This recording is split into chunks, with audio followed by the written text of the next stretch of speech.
The promised Messiah and Imam Mahdi, peace be upon him, has called upon the people of the entire world to turn towards their Creator, God Almighty, for their salvation. He has proclaimed that our living God continues to demonstrate His existence through His divine speech even in this age, just as He did in the past. A true religion is supported by the hand of God Almighty, and through such religion, God manifests Himself, that He exists. The faiths that depend entirely upon stories are only a form of idol worship and do not possess the spirit of truth.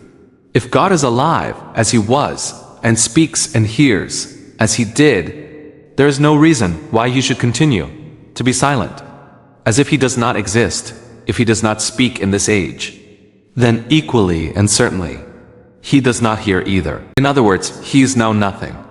That religion alone is true, which demonstrates that God hears and speaks. In this age also, in a true religion, God attests His existence through His speaking. The purpose of religion is that man should obtain deliverance from his passions and should develop personal love for God Almighty through certain faith in His existence and His perfect attributes. Such love of God is the paradise, which will appear in diverse shapes in the hereafter. To be unaware of the true God, to keep away from Him, and not to have any love for Him, is the hell which will appear in diverse shapes in the hereafter. Thus, the true purpose of adopting a faith is that one should acquire such certainty concerning God, who is the fountainhead of salvation, as if one can see Him with one's eyes. Islam is such a blessed and God-indicating religion, that if a person follows it truly and acts upon the teachings, guidance, and admonitions contained in the Holy Word of God Almighty, the Holy Qur'an, he will behold God in this very life. For the recognition of God, who is hidden from the sight of the world, behind thousands of screens, there is no other means except the teachings of the Qur'an. The Holy Qur'an guides towards God Almighty through reason and heavenly signs in a very easy manner. It comprehends a blessing and a magnetic power, which draws a seeker of God every moment towards God Almighty, and bestows light, comfort, and satisfaction. Search for God is a difficult matter.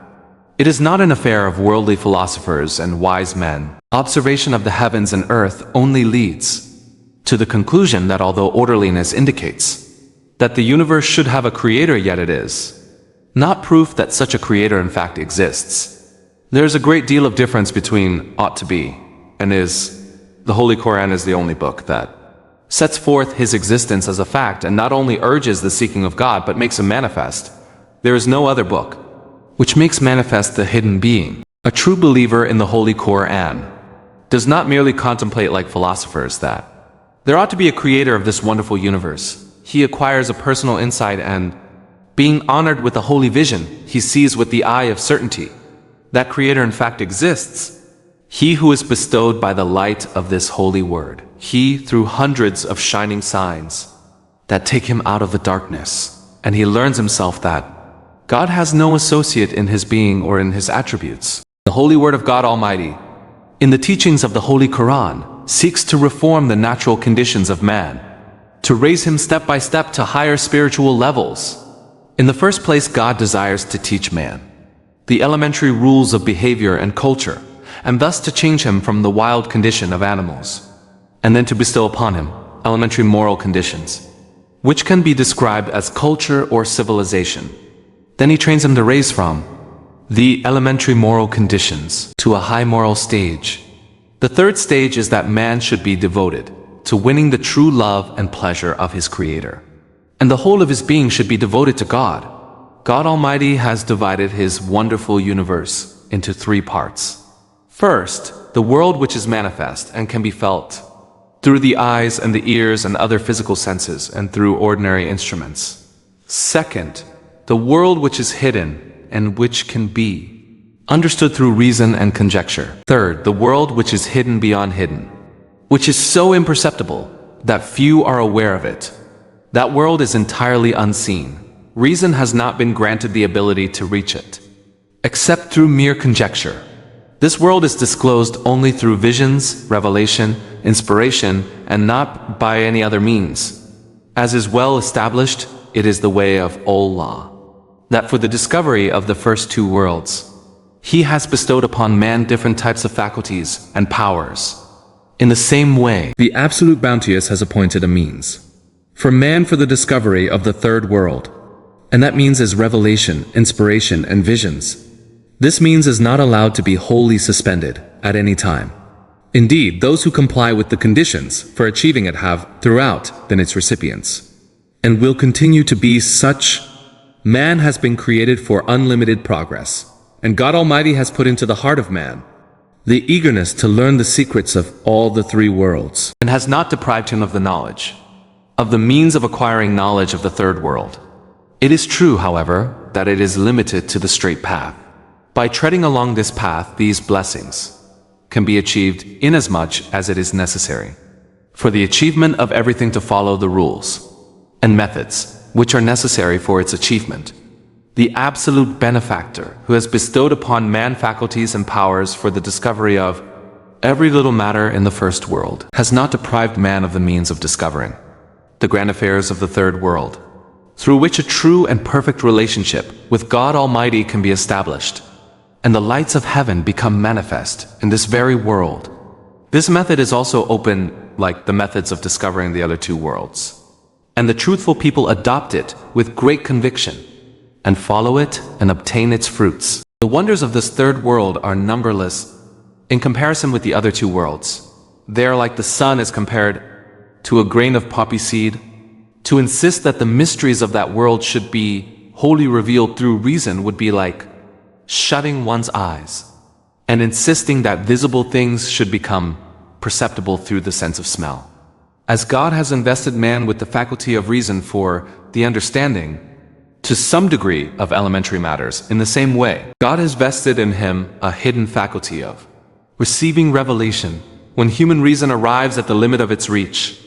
Then at that stage, God Almighty, for the purpose of leading his true and faithful servants to the perfection of understanding and certainty, guides them through revelation and visions. Thus the stages which reason could not reach are traversed by means of revelation and visions, and seekers after truth thereby arrive at full certainty. This is the way of Allah, to guide to which prophets have appeared in the world. Without treading this path, no one has ever arrived at true and perfect understanding. But a poor dry philosopher is in such a hurry that he desires everything to be disclosed at the stage of reason. He does not know that reason cannot carry a burden beyond its strength, nor can it step further than its capacity. He does not reflect that, to carry a person to his desired excellence, God Almighty has bestowed upon him not only the faculty of reason but also the faculty of experiencing visions and revelations. It is the height of misfortune to make use of only the elementary means out of those that God has, out of his perfect wisdom, bestowed upon man for the purpose of recognizing God and to remain ignorant of the rest. It is extremely unwise to let those faculties atrophy through lack of use and to derive no benefit from them.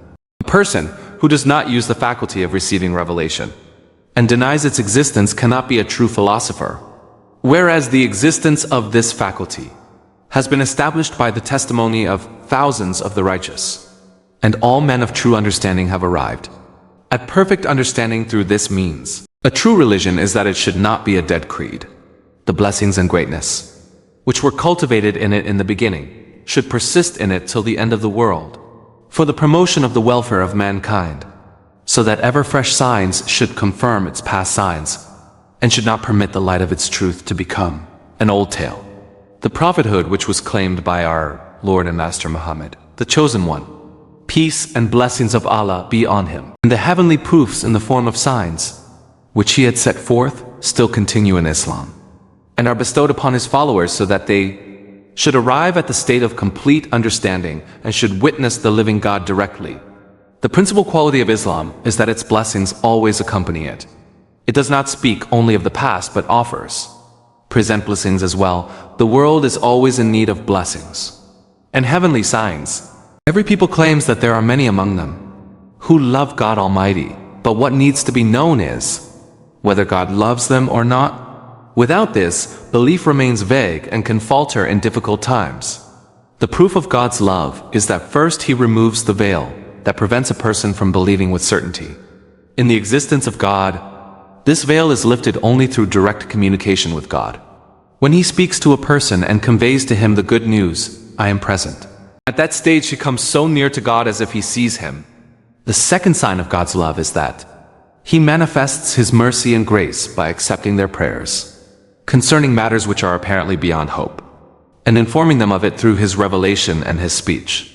This reassures them that their God is powerful, who hears their prayers and informs them of it, and delivers them from difficulties. They then understand the mystery of salvation and are convinced of the existence of God. I convey this good news to the whole world, that the God of Islam is such a living God. He helps us through his inspiration and revelation and through heavenly signs. The whole good fortune of man consists in that he should run in the direction of light. What is true light? It is that descends from heaven in the guise of convincing signs and bestows satisfaction on the hearts. This light is needed by everyone who is desirous of obtaining salvation, for he who is not free from doubt is not free from the possibility of chastisement. He who is too unfortunate to see God in this world will also fall into darkness on the day of judgment. God Almighty says in the Holy Qur'an, "Whoso is blind in this world will be blind in the hereafter." God Almighty has created human beings to recognize him and worship him. Man is not able to appoint the purpose of his own life, for he does not come into the world of his own accord, nor will he depart therefrom of his own will. He is a creature, and the one who created him and invested him with better and higher faculties than those of all other animals has also appointed a purpose for his life. God Almighty says in the Holy Qur'an, it is that he has created human beings to recognize and worship him, whether anyone penetrates to it or not. The purpose of man's creation and the true purpose of the internal and external limbs and faculties that have been bestowed on man is the understanding of God and his worship. An intelligent person can understand it in this way also, that the purpose of everything is to be determined by its highest performance beyond which its faculties cannot operate. Man shares with the other animals his natural urge for eating, sleeping, etc. In industry, some animals are far ahead of him. Indeed, the bees extracting the essence of different flowers produce such excellent honey that man has not yet been able to match them. When we look into the faculties of man and discover that the highest reach of man's faculties is to meet God, the Exalted, thus the true purpose of his life is that the window of his heart should open towards God. God Almighty has indicated many times in his book, the Holy Qur'an, that he shall enlighten with his signs the hearts of those who seek him until they are able to see him. I wish to assure the listeners that the God, meeting with whom is the salvation and eternal welfare of man, cannot be found without following the Holy Qur'an. Be sure that as it is not possible that we should be able to see without eyes, or should be able to hear without ears, or should be able to speak without a tongue, in the same way, it is not possible that without the help of the Holy Qur'an, we should be able to behold the countenance of the true beloved God. A seeker after truth should not be satisfied with senseless worship of the dead, and should not be put off with sorry tales. We have come into the market of the world to purchase the best. We should not waste our faith by exchanging it with false things. All other people have since long sealed up divine revelation. I assure all seekers that it is Islam alone which conveys the good news of that path. Listen to who have ears to hear. Our God is the one who is alive today as much as he ever was. Likewise, he speaks today as he did in the past. He hears as he used to hear. To think that he only listens but does not speak in this age is a vain belief. Indeed, he both hears and speaks. All his attributes are eternal and everlasting. None of his attributes were ever suspended, nor will they ever be. He is the eternal being, who is peerless and unique in his right to be worshipped by all who dwell on the earth or belong to heaven. O those who are bereft, run to this fountain, and it will satiate your thirst. It is the fountain of life that will save you. What shall I do? And by what drum shall I make the announcement that this is your God? What remedy shall I apply that you might hear? If you belong to God, rest assured that God will indeed belong to you.